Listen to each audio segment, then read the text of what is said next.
আর মনের রোজা তো -1 লাখ। এত খারাপ ভাবনা চিন্তা মনের ভিতরে। যদি রোজা পার্সেন্টেজে দেখায় তাহলে কেমন হয়?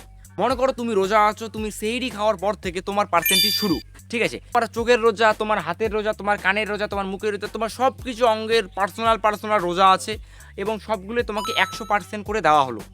এখন যখন তুমি ইফতার করবে তারপরে তুমি তার পার্সেন্টেজটা তোমার মোবাইলে নোটিফিকেশন আসবে, তুমি তাদের দেখতে পারবে। আমার জেনারেশনের ছেলেবেলেগুলো যদি রোজা দেয় তাদের পার্সেন্টেজ কেমন হবে?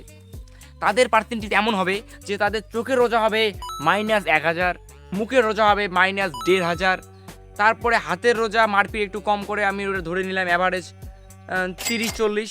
আর মনের রোজা তো -1 লাখ। এত খারাপ ভাবনা চিন্তা মনের ভিতরে।